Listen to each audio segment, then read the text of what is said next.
Baiklah, Assalamualaikum warahmatullahi wabarakatuh. Perkenalkan, nama saya Ahmad Dwi Bonadewadi. Saya dari kelas 2A Pagi Manajemen. Di sini saya akan membahas tentang cash flow kuadran dan segitiga BI. Yang pertama, saya akan membahas tentang cash flow kuadran. Menurut Robert T.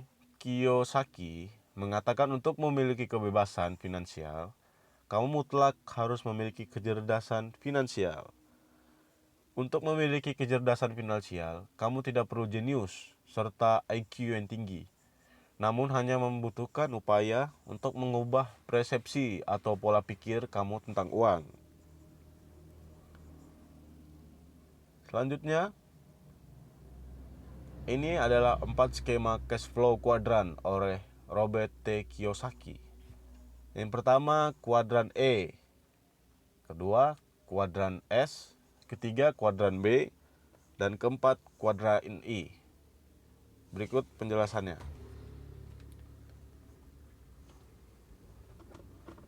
Cash flow kuadran digunakan untuk mengukur sukses tidaknya seorang secara mental, bukan dari profesinya. Ini merupakan formula agar sukses. Seperti yang Anda tahu, kuadran E, Anda bekerja untuk orang lain, di mana Anda telah terikat untuk bekerja dengan waktu tertentu, dengan penghasilan yang tertentu juga. Seperti contoh berikut, enggan meningkatkan diri, tidak mampu menundakan kenyamanan, menunggu disuruh, kurang inisiatif, berusaha kerja cerdas alias malas. Kalau menjadi atasan, cenderung ngebos, dan interaksi cenderung memikirkan dirinya sendiri. Seperti yang saya sebutkan, kuadran E ini Anda bekerja untuk orang lain, di mana Anda telah terikat untuk bekerja dengan waktu yang tertentu. Bukan seperti yang tadi yang saya bicarakan, seperti malas, kurang bekerja cerdas, atau cenderung memikirkan dirinya sendiri. Yang kedua ialah mental S. Mental S, Anda bekerja untuk diri Anda sendiri, di mana Anda tidak terikat secara waktu dan penghasilan, tetapi Anda harus bekerja semakin keras untuk memperoleh penghasilan yang lebih besar. Ya, contoh di atas, tingkat lebih baik dibanding mental E, mampu menunda kenyamanan, berusaha meningkatkan diri, berusaha inisiatif, berusaha bekerja keras dan cerdas, mampu bekerja mandiri namun sulit bekerja dalam tim, tidak mampu mendelegasikan pekerjaan. Kalau menjadi atasan, kurang mampu mengelola dan tidak mampu mengajari atau mendidik bawahannya, sehingga mengakibatkan tidak tercipta kerja tim yang bersinergi. Kecenderungan memikir kesuksesan dirinya sendiri. Selanjutnya, kuadran B.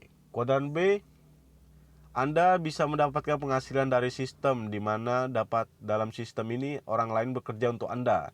Jadi Anda tidak terikat pada waktu, tetapi penghasilan tidak terbatas. Tingkat lebih baik dari S, mampu menunda kenyamanan, berusaha meningkatkan diri, berusaha kerja inisiatif, berusaha bekerja keras, mampu bekerja mandiri, dan mampu bekerja dalam tim, mampu mendelegasikan pekerjaan. Kalau menjadi atasan, mampu mengelola dengan baik dan mampu mengajari, mendidik sedemikian rupa sehingga terciptanya kerja tim yang bersinergi dan berkembang. Mampu memimpin tim dan mengontrol terus-terus sehingga dapat mencapai sasaran atau tujuan tim. Cenderung memikirkan kesuksesan bersama atau memikirkan kesuksesan bawahannya, atasannya, kolegannya, timnya, dan sebagainya, dibandingkan memikirkan kesuksesan diri sendiri. Senantiasa berusaha agar segala sesuatu tidak bergantung pada dirinya atau pada person orang lain. Ya. Yang keempat, mental I. Di sini mental I sebagai investor, Anda mendapatkan penghasilan dengan menanam modal sehingga uang bekerja untuk Anda. Anda lihat perbedaan besar dari 4 kuadran di atas. Pada kuadran 1 dan 2 penghasilan Anda linear terhadap waktu yang Anda miliki. Semakin Anda kaya, semakin sibuklah Anda. Seperti yang di bawah, setingkat lebih baik dibanding B. Semua yang ada di B juga mampu pada I, ditambah dengan mampu menciptakan atau membentuk sistem, software, hardware, humanware, sedemikian rupa sehingga sistem tersebut dapat berjalan dan berkembang sendiri. Baik, kali ini kita akan membahas segitiga BI. Ini adalah segitiga BI. BI-nya Pak Robert Kiyosaki. Kenapa disebut segitiga BI? BI berarti bisnis investor. Seperti yang kita lihat di buku Pak Robert yang judul Cash Flow Quadrant. Segitiga ini menunjukkan apa yang diperlukan oleh bisnis owner atau investor dalam menjalankan bisnisnya.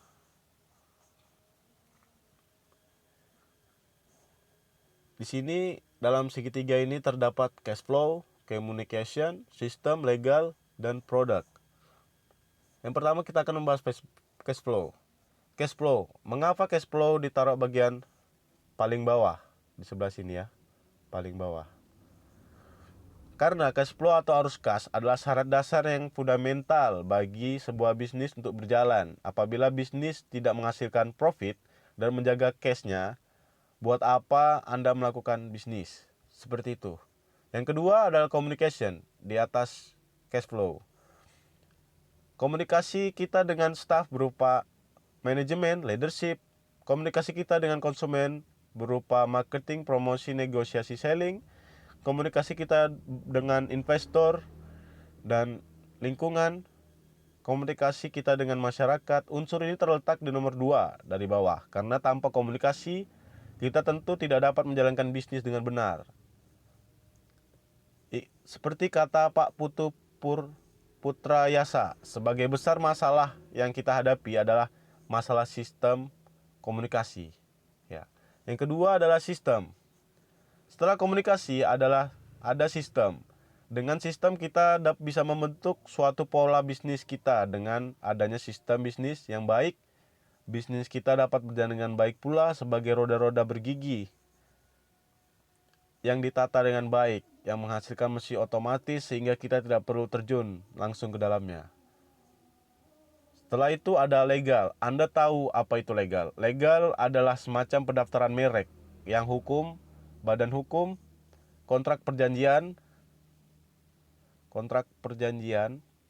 dan sebagainya. Ditaruh di nomor 2 di atas karena legal berperan yang untuk memayungi apa yang kita bentuk pada cash flow, communication, dan sistem. Yang kelima ada produk. Diberikan tempat paling atas, posisi yang paling lancip, karena produk adalah fourth linear bisnis kita, suatu unsur yang akan menembus pasar. Berbicara kepada masyarakat dan unsur paling dekat yang memberikan kehidupan kepada bisnis kita. Sudahkah produk Anda berperan seperti itu? 5 unsur tersebut tidak akan dapat tertopang kecuali didukung oleh 3 unsur outline yang digambar di segitiga ini. Di sisi outline segitiga ini terdapat, seperti yang kita lihat, terdapat mission, team, dan leadership.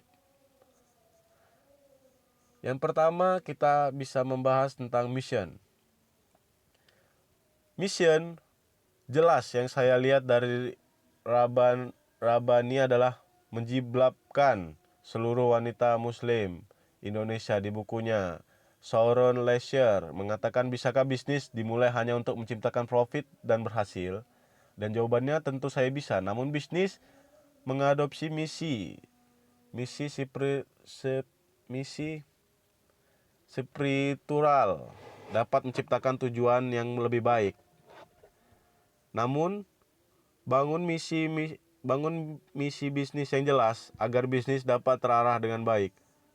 itu membutuhkan tim, ya seperti yang ada di nomor 2. Tim diciptakan